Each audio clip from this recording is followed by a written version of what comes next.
All right, welcome everybody to the Soul Unleashed podcast. I'm Mike Nicholas, of course, and my guest today that I'm really excited to have is Jacque Hilbrich. And I'm just going to read a little bit about Jackie's background, and then Jacque, you can fill in the holes as we go, please. Okay. But Jackie's a gifted 29-year-old psychic medium and aura reader, and she has over 7 years of professional experience. Since childhood, Jackie's possessed a natural ability to see energy and tap into her intuition, which is way cool. These innate gifts have allowed her to touch the lives of clients, not only in the United States, but also internationally in countries such as the United Kingdom, Ireland, and Australia. Jackie's accuracy has led to countless successful readings, predicting significant life events such as moves, births, and promotions. I really want to ask you about that too. Okay. She's hosted large spiritual events, collaborating with other talented tarot readers. That's tarot cards, right? Yes. Okay. Mm-hmm. And other psychics to create transformative experiences for the attendees. Driven by her passion for making a difference in people's lives, Jackie's ultimate goal is to help as many people as possible by providing them with guidance, healing, and a deeper understanding of their spiritual journey. So Jacque, I've told you a little bit about my audience. There are people who are skeptics, Yes. like I was. And so some of the questions I'll ask you will be how to best provide benefit to them as we go through the interview. Okay. But let me ask you the common questions first, which is how did you get started on this journey and how it all started for you? Sure. Well, thank you so much again for having me on today. I'm very excited to get to talk about all of this.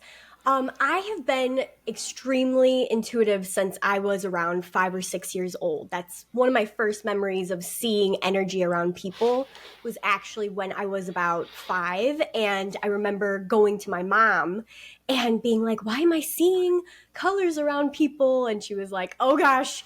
But she had known about auras because my older sister also has some abilities. So she kind of paved the way for me to be able to ask my mom questions about these things. So very intuitive from a very young age, but I got really sick around like 12 years old. I became very chronically ill and shut all my abilities down. I was actually convinced that the auras, being able to see the auras and tap into my intuition was causing me to be ill. So I kind of became a little bit resentful, honestly, of my gift. Shut down for, I think it was around 7 or 8 years while I was just really chronically ill, in and out of the hospital for various different things, but mostly chronic migraines, and then just getting sick with, the flu and strep and everything. Like if I wasn't in pain with migraines, I was down for the count with the flu or something like that. Mm-hmm. So after I recovered from my chronic illness, I began to look at my gift a little bit differently. And I was like, I really could use this to help people. And in kind of switching that perspective, I was able to start to accept that this is something that I was born with that I could really help people with. And I began doing little practice readings on people, acquaintances, family members, friends, and started to get really accurate information. And I was like, wow, I can really do something with this. So how old were you because you were sick when you were 12, you said. So how old were you when you started this? I was around, before I was doing stuff professionally, like just kind of diving into like my second big spiritual awakening, I was around 19 years old, I think, 20 years old.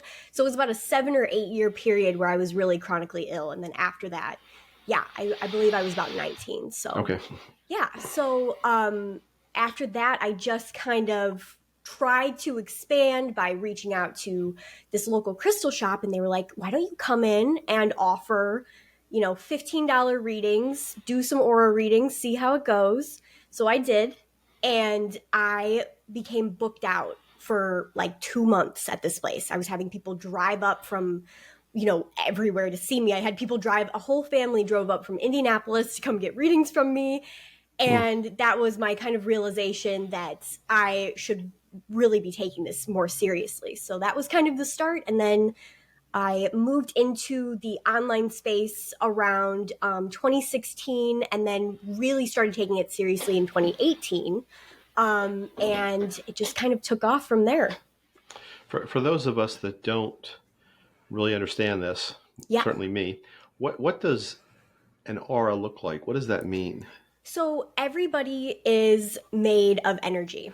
Everything is made of energy. Basic chemistry suggests that, every single thing in our world starts with an atom, which is really energy at its core. Okay. So an aura is the energetic field that surrounds people. And most people have about a 3 to 5 foot energetic field that almost kind of looks like an egg shape, with different colors and different sort of qualities in it. So there can be, different colors, different shapes, different clarity of the color, and that all is associated with certain personality traits, or things that we're going through can kind of show up in that energy field as well. So it's really impacted by a lot of different things, but everybody has an energy field. And yeah, one thing that I like to kind of say to people that are like, well, how do we know that that's like real? Have you ever been in a grocery store next to somebody that's just like seething with anger, or been around somebody that's like very sad, and you can just feel that energy sort of come into your space when they're like standing behind you or next to you? Have you ever experienced anything like that? I, No. I'm sorry to say, sorry to say, I have not, but I Oh, believe okay. in it. I believe Yeah. in it. Just today I was checking out of this little shop where my wife's in the hospital. And there's a little store there, and I was in a hurry to get out. And the lady said to me, "There's something wrong, different with you today. Why are you in such a hurry?" And as I talked to her, she also has the ability to sense those kind of things. So it Mm-hmm. was kind of interesting. But let me ask you this about your gift. Can you see this with just living things, or do you see it with inanimate objects also? So it's interesting. You can see it with inanimate objects. You can see it with, trees, but you can also see it around, a vacuum cleaner.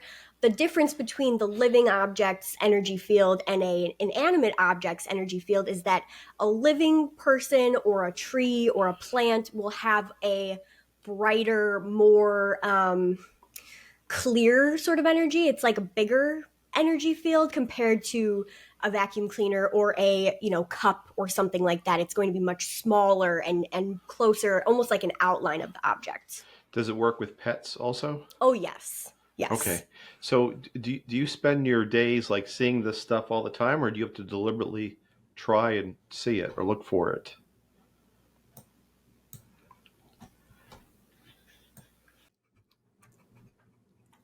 So I'm back with Jackie, although I'm hoping to edit all that nonsense out. And Jackie, I just asked you if you wouldn't mind repeating the answer again. You said that you see auras around both people, animals, inanimate objects. And my question was, do you go through your day seeing auras around all these things, or is it something you have to consciously decide to do?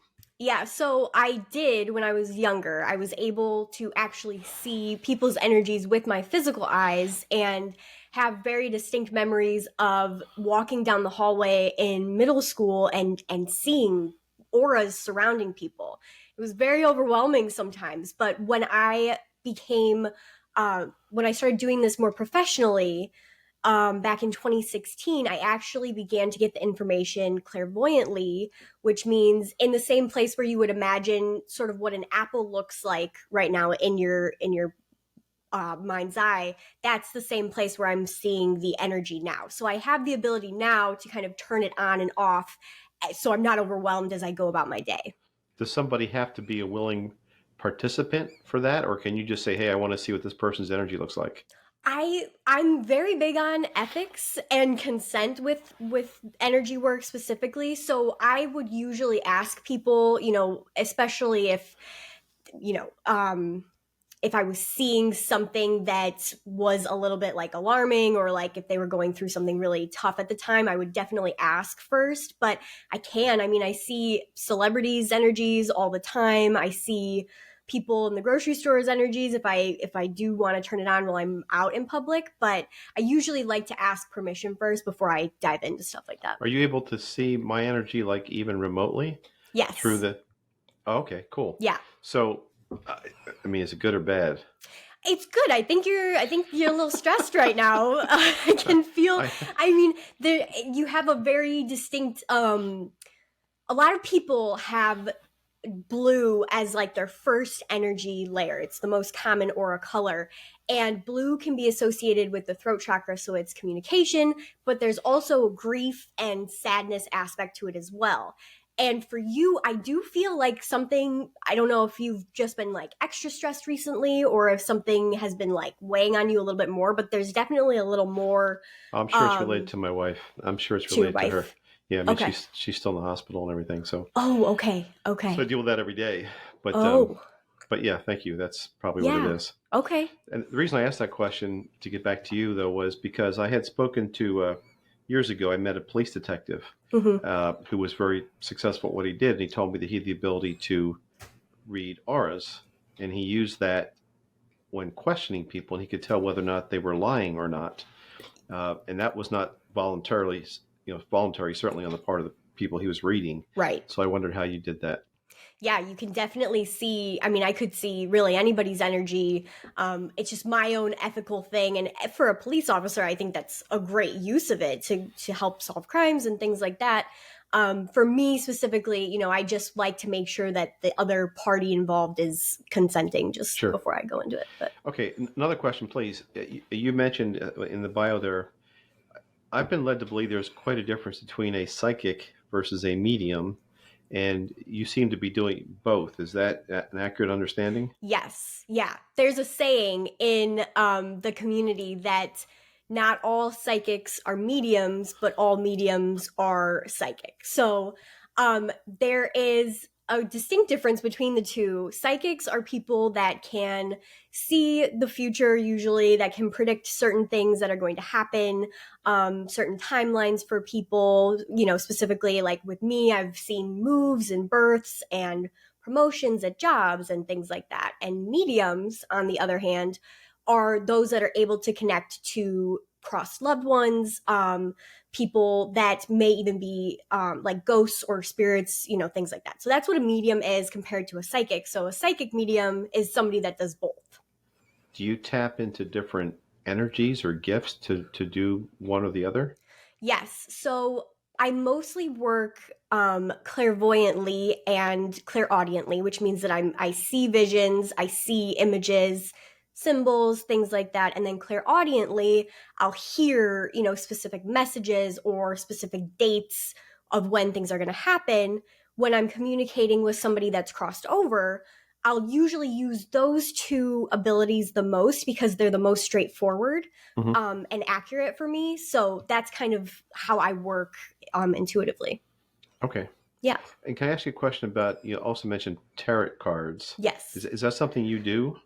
So I read in kind of a weird mixed way. So I don't go all the time off of like specific tarot meanings. Like there are very distinct meanings for certain cards, but the cards that I use and that I've used for, the whole time basically that I've been doing this work have very distinct colors on them. They have seasons on them. They have people on them. So when I pull cards, I do go off of more of what I'm intuitively being drawn to in the pictures of the cards, and then use whatever I'm getting clairvoyantly and clairaudiently from, people's spirit guides or my spirit guides to give more guidance on what's going to happen in the future. So, as much as I do kind of use tarot meanings, it's not really like the main thing that I do when I'm pulling cards. I go more into the specifics of the pictures and things that stick out to me.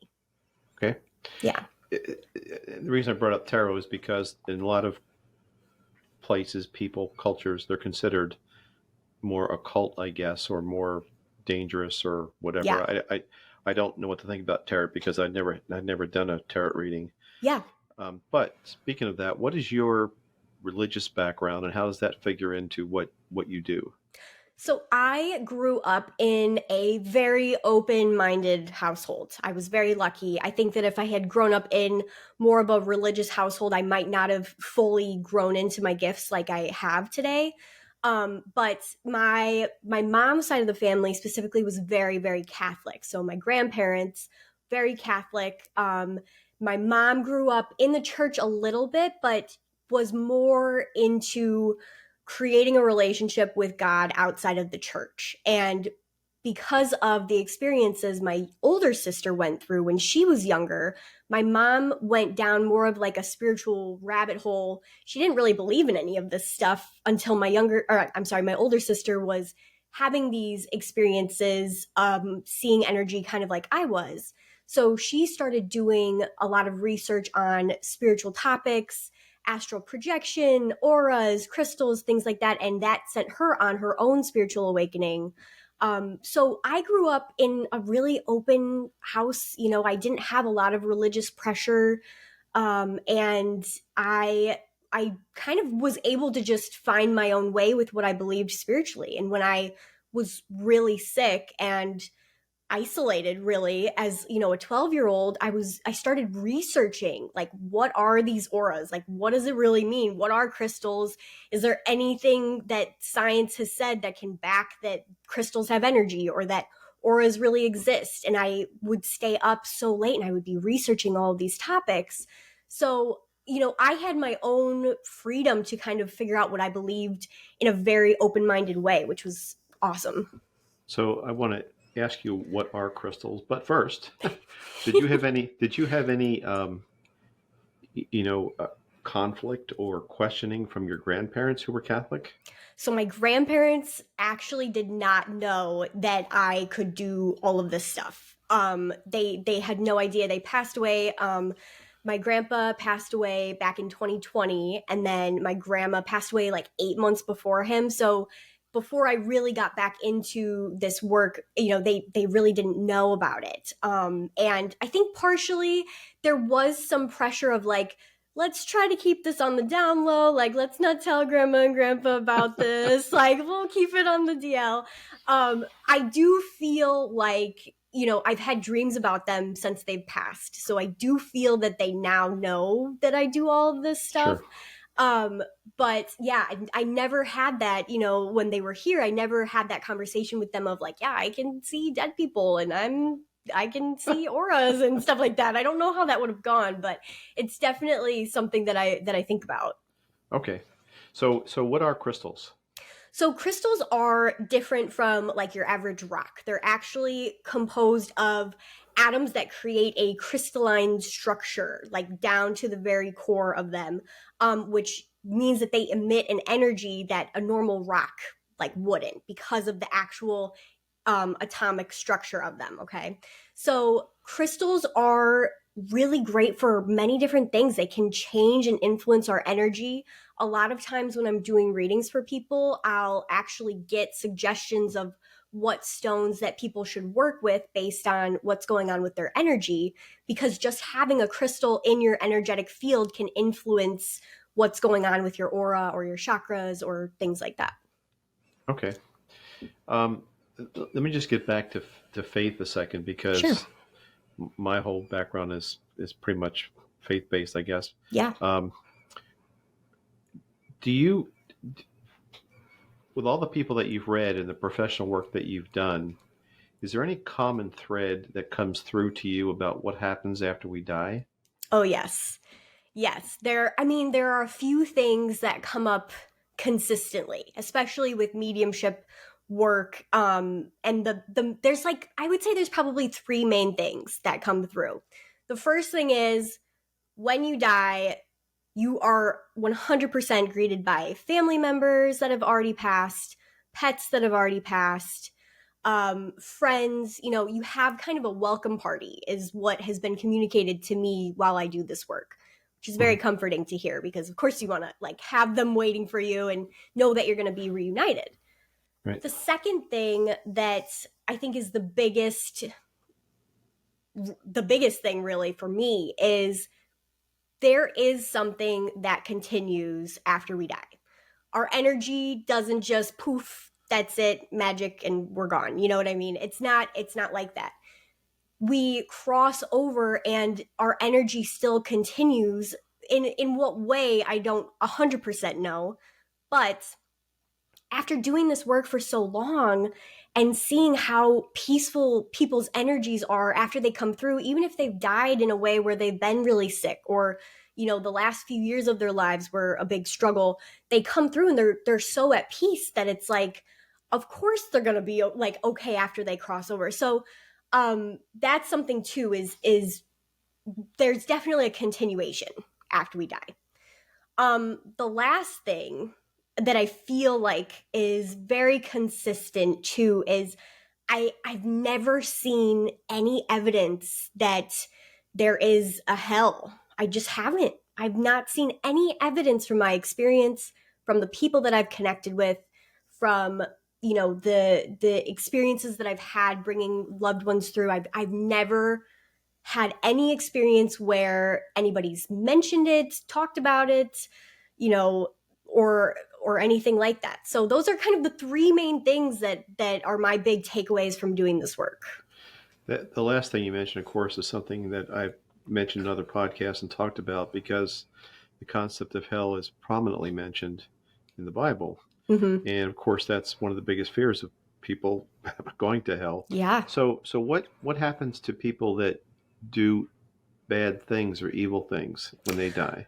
So I will tell you what I believe. And I don't want to sit here and be like, I know that this is 100% true, Sure. because the reality is I don't, and I think that a lot of times psychics and mediums don't want to admit that we don't know everything. But I'm going to sit here and I'm going to say, I don't know. But here's what I believe and what I feel intuitively, and what I have talked to my guides about, every once in a while, because this is a topic that's very interesting to me as well. So we do come from one main, God or source or the universe or whatever you want to call it. There's many different names, I feel, for this one overarching energy. And I do think that when people commit crimes or do these heinous acts, what they've communicated to me, which I still can't fully wrap my head around, but they've said that it's almost like the energy comes back to source and gets recycled. Okay. So the person almost like, I don't really know how to explain it, but it's almost like the energy from that soul kind of gets another chance to like be renewed and then come back and start over as a fresh, soul or energy. Does that make sense? Yeah, of course. That ties into my other question, which was Sure. about what you've come across in terms of reincarnation and what you believe in that sense. Yeah, I do believe very strongly in reincarnation. I believe very strongly in past lives, just because that was one of the first things that I started researching, as a 12-year-old. I thought it was fascinating. I would have dreams of, these lives that felt like they were memories, and then also doing hypnotherapy to reconnect with these lives to heal trauma. There's an amazing book called Many Lives, Many Masters by Dr. Brian Weiss. Yeah, write it down. I'll send it to you. Yeah. No, I read it. Oh, you read it? Oh, yeah, definitely. Incredible book, right? Yeah. Yeah. So I really do believe it's not just it's not YOLO. You don't only live once. You get to come back a couple times. And I do feel like there is a reincarnation process, because ultimately Earth can act as a school sometimes. We're learning things, we're growing as a soul. And that is what I believe. So yeah, I do believe in past lives, reincarnation, and all of that. Is there some type of life review that you go through? I mean, I think it's critical for people that believe, that if someone does heinous acts on Earth or terrible things, that there's some judgment, some punishment, some retribution for those acts. It's justice. Yeah. It's hard to believe that you just go back to source, everybody's happy and your relatives are there and it's all forgiven and forgotten, right? Yeah. It's hard to accept. Yeah. Have you come across any type of concept like a life review or any type of justice afterwards? Well, I do feel that karma plays a big role in this as well. So, you may come back into a life that you are the person, that was the victim then, instead of being the person that was doing the acts. Like there's a lot of things I don't fully know, to be completely honest, but I do believe in karma. And in the reincarnation cycle, you do kind of come back as different levels depending on how this life goes. So I do believe that there is a karmic aspect to these things, but I don't fully know, if there is more of like a punishment or a judgment. But I do know that there really isn't any evidence that I've seen of an actual hell or place like that. How about any type of life review that you might go through as a soul after I you do pass? feel like a lot of people have reported that, in books where people have, died for a couple minutes or, have experienced these near death experiences. I do feel like you meet with your spirit guides and your team and they say, well, how did you do? And you kind of go back over and say, well, you were here to kind of learn to be more compassionate and to learn more about conditional love or unconditional love, and you're here to learn about these things. How did you do? How do you feel like you did? I do believe that happens. I really do. And then based on that, I feel like you either come back or you rest for a little bit on the other side. So I think that it goes one of two ways after you kind of have that life review. You mentioned spirit guides. How did you meet your spirit guides, and how does someone who's listening to this meet their spirit guides? Sure. So I was very lucky. I did a lot of dream work when I first started doing this, and dream work is just accessing like a spiritual plane from your dreams. So what I would do is I would go into sleep and say, I want to see you guys tonight. And these spirit guides would show up in my dreams. I've met my entire team in my dreams, like face to face, which is very special. And I know that I hold that, experience very dearly. But I think that when people are first starting out, the easiest thing to do is you can write to them. Hey, spirit guides. And I also encourage play a lot in this work because I think sometimes we take spirituality a little too seriously. So I like to encourage people to play when they start working with their guides and ask them to bring you a little gift, or work with them in a way where you're writing them a letter and just telling them about your day, getting some support from them, and say like, while I'm writing this, can you show me your energy or let me feel your energy.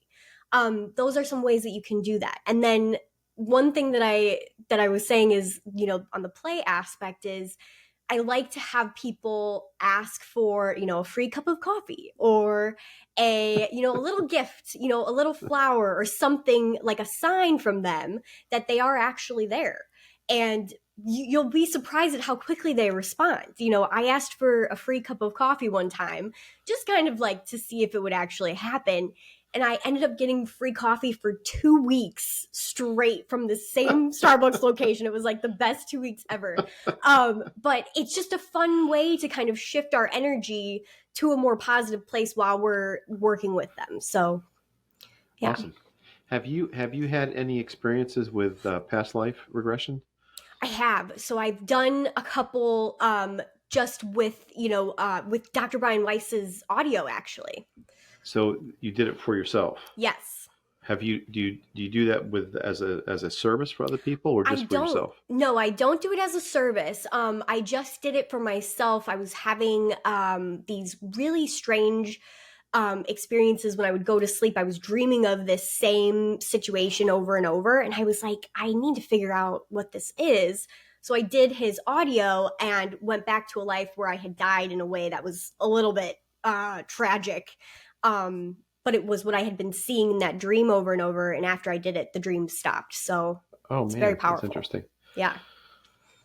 Um, what kind of advice would you give to somebody who, I have a niece whom I love dearly who's just starting to experiment with these type of gifts where she Sure. receives messages. How do you, she suffers from, imposter syndrome and whether or not she's hearing herself or hearing others. What type of advice would you give to somebody who's going through that experience? I definitely feel like it gets easier over time after you practice and after you kind of put your ego aside and you just give the information that you're getting, and don't overthink the information. And getting feedback when you're first starting is really, really important. Like that was one of the ways that I began to really figure out how spirit was communicating with me. And when they showed me this color, it really did mean this, because for 20 people, it showed up in the same way. So for people that are just starting, feedback, doing practice readings, connecting with energy, and just not really caring about if you're wrong is really important. You have to put your ego aside and just give whatever information is coming through. And over time, that gets easier as you start to build the trust. But when you're first starting, feedback is definitely the most important thing, along with, meditation and writing down also when you get these intuitive nudges throughout your day, just the small things. So thinking of a friend and then seeing them calling you on the phone, or thinking of something that you're like, why am I thinking about that? And then it happens later. Little intuitive things like that, writing them down and just bringing awareness to that really helps people build that self-trust as well. So those are Awesome. the things. Yeah. Thank you. And let me just jump back again, if I could, just for a second, back to the religion side of things. Have you ever, in what you do, come across the Christ consciousness or some type of uh, evidence of Jesus Christ in what you do? I do believe that Jesus Christ did exist. And there is this spiritual belief that he's actually what we call one of the ascended masters. So one of the people that did reach Christ consciousness while they were here, or enlightenment while they were here on earth. Along with, other people that have dedicated their lives to compassion and just being in the presence of that unconditional love always. So yeah, I do feel like, I don't think one thing has to exist without the other. I think that spirituality, let me start over. Hold on. It's okay. Pizza. Okay. I believe that the Ascended Masters do play a role in being teachers on the other side still, and Jesus is one of them. So accessing, his energy still as sort of a guide or a consciousness, like you were saying, I feel like people use that in spirituality all the time. And there is evidence that people are connecting to Ascended Masters and channeling information and lessons and things like that. So what would you say? And I don't know if there's a right or wrong answer to this, but what would you say to people who question whether or not you believe that Jesus is the Son of God? Honestly, I don't know. I don't have all of the answers, and especially with religion, I really feel that if you believe that Jesus is the Son of God, which I'm a 100% for, um you can also have a very spiritual existence as well, because Jesus's life was what we're talking about in spirituality today. He was very compassionate, he was very selfless, he embodied unconditional love, which is the whole point of spirituality, is to try to get to that level of enlightenment and that selflessness that Jesus embodied while he was here. So I do think they both can exist in the same sort of space. I think that it's a shame when people close out one or the other, or feel like you have to be on one extreme side or the other, when really, life is about duality, and multiple things can be true at once. That is a beautiful answer. Thank you. Thank So you. let me ask you just one last question, then Sure. we'll wrap it up. And I really appreciate your time. Have I'm sure you've heard of people like Sarah Landon, Paul Seilig, people that channel other entities outside of, some of them are alien even. Yeah. Have you come across any of that, or any evidence of other life forms that are beyond Earth? I do believe in a sort of interdimensional reality. I do believe that there is such a thing as interdimensional, beings. I do believe that there is life on other planets. I mean, if you look at the size of the universe, how could we not believe that? You know what I mean? If you really look at, even just a galaxy is just mind-blowingly large. So to me, yes, I do believe that there are different systems with different, actually spiritually evolved beings, and a lot of times that's what these people are channeling. and I do believe in, sort of, I don't want to say, I guess I already said it, but interdimensional beings that exist on different planes of existence. I have had experiences with those energies, and that's really the only reason why I believe in it, is because of my own experiences. If I hadn't had those experiences, I'd be like, what are you talking about? Like, you crazy lady. But because I'm in this space and I've had these connections with these energies, I do believe that they are real. That was exactly what I wanted to ask you, was whether your belief in this was based upon what you've read or seen or what you've personally experienced. So you answered that. Thank you. Yeah. I have another niece that understands or hears light language. Are you familiar with that? Oh, yes. So have you had experience with that? I haven't, but I have had a mentor that was very familiar with that, and that's like the angelic language, right? Or like an interdimensional, like. She tried to explain it to me, but she couldn't even mimic the sound. Yeah, it's very powerful stuff. Okay. Yeah. Well, Jacque, first of all, thank you again for your time, but I want to give you some moments here at the end for some final thoughts that you have, and also how people can find you and find your work. Sure. Well, thank you so much for having me. This was very fun. You can find me online at etherealjacque.com. So it's etherealjac.com. And I am offering a 20% off of any reading for any podcast listener with the code podcast on my website. Oh, cool. And then I'm also on YouTube, Facebook, and TikTok under Ethereal Jacque, and then Instagram at Ethereal Jacque YT. So that's for it. us dummies, ethereal is what? Ethereal ETH? is otherworldly, and no, I mean spelling it. Oh, what? I thought you meant what it means. Oh my gosh, it's ETHEREAL. Etherealjacque.com. Okay. Yes. Cool. How booked out are you? I mean, usually it's only a couple weeks max, but yeah. Good. Yeah. All right. Any final thoughts, please? No, this was great. Very fun. Really, really good questions. I had a blast. Well, thank you. I really appreciate your time, and I will. I'll let you know when we post it. Awesome. All right.